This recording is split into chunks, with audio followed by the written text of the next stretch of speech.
Hello everyone, welcome back to English with Sharmishtha. I am Sharmishtha और आज हम लोग बात करेंगे मॉडल वर्ब्स के बारे में। तो पहले ये जान लेते हैं मॉडल वर्ब्स होते क्या हैं। मॉडल वर्ब्स होते हैं ऑक्सिलरी वर्ब्स का ही एक टाइप। ऑक्सिलरी वर्ब्स क्या होते हैं? ऑक्सिलरी वर्ब्स होते हैं जिनको हेल्पिंग वर्ब्स भी कहते हैं।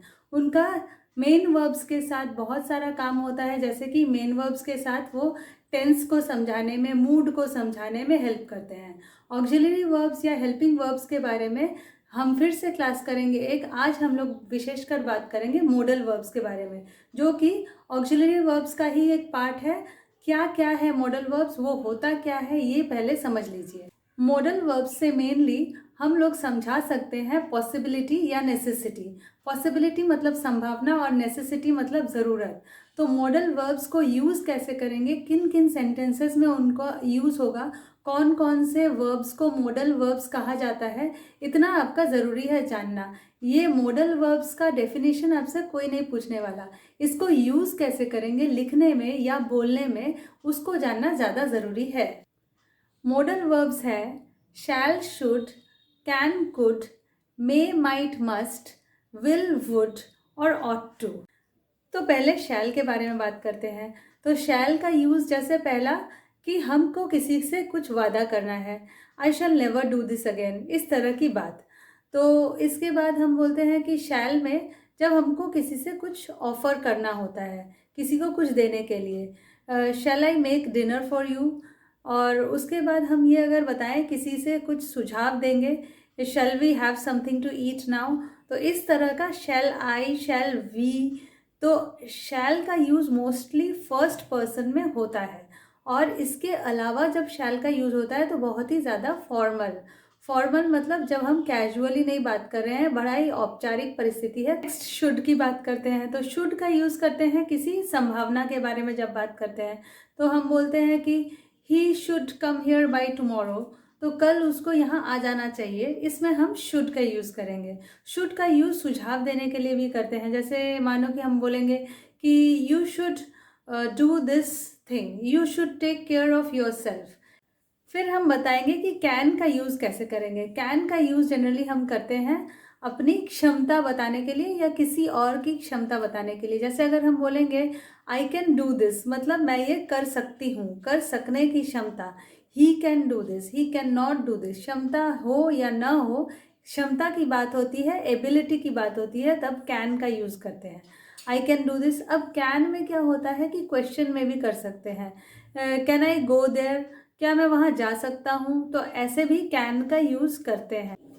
कुड का यूज़ होता है जैसे कि हम अगर बोलेंगे कि they could come by car, मतलब वो लोग कार से आ सकते हैं।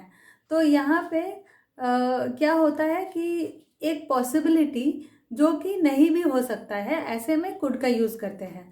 और कैन का पास्ट टेंस में भी कुड का यूज़ करते हैं, जैसे कि आई कुड डू इट, मतलब मैं ये कर सकती थी, कर सकती हूँ मैं, I can do it, I could do it मतलब कर सकती थी, कैन का past tense.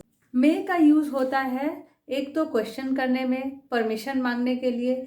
May I go to drink water, बच्चे हमेशा पूछते हैं, अक्सर पूछते हैं टीचर्स से। तो इसके अलावा परमिशन देने में भी मे यूज़ होता है, यू मे गो नाउ, हाँ तुम जा सकते हो। थोड़ा सा अथॉरिटी के साथ अगर कोई बोले, टीचर स्टूडेंट को या बॉस अपने एम्प्लॉय को बोले, तो उसमें मे का यूज़ होता है। इसके अलावा मे का यूज़ होता है कोई संभावना बताने में, ही मे कम, मतलब वो आ सकता है। माइट का यूज़ संभावना व्यक्त करने के लिए होता है, शी माइट कम टुडे, ऐसा अगर बोलेंगे तो उसका मतलब वो आज आ सकती है।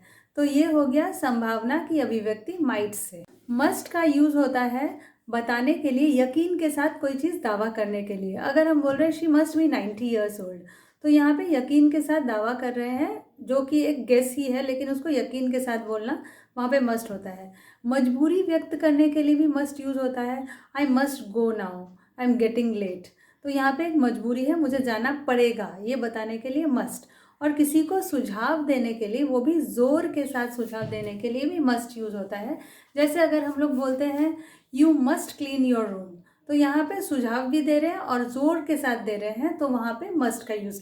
विल का यूज़ सिंपल फ्यूचर के लिए होता है, I will do the job, he will do the job, इस तरह से यूज़ होता है। तो विल का जब यूज़ करते हैं, इसको जब बोलते हैं कैजुअली तो ही के साथ एपोस्ट्रॉफी डबल एल लिखते हैं ताकि he'll डू द जॉब या I'll डू द जॉब बोलने में वो कॉन्ट्रैक्ट हो जाता है। वी और विल, आई और विल, ही और विल कॉन्ट्रैक्ट हो जाता है, मिल के बन जाता है I'll, will, he'll। तो इस तरह से बोला जाता है इसको। तो ये हो गया विल का यूज़। और विल का यूज़ होता है जब हम कुछ रिक्वेस्ट करते हैं, विल यू हेल्प मी, तो इस समय भी विल का यूज़ होता है, शैल का यूज़ नहीं होता है। और वुड का जो यूज़ होता है, वुड के यूज़ पर मेरा एक फुल वीडियो है जिसमें मैंने वुड का यूज़ डिटेल में बताया है। तो वुड का मेनली यूज़ यही है कि हम पोलाइटली कुछ क्वेश्चन करने में, पोलाइटली आंसर करने में, पोलाइटली रिक्वेस्ट करने में वुड का यूज़ करते हैं। वुड का यूज़ हम कोई विश बताने के लिए, कोई इच्छा अपनी जाहिर करने के लिए वुड का यूज़ करते हैं, और कोई पास्ट रिपीटेड इंसिडेंट के लिए वुड का यूज़ करते हैं।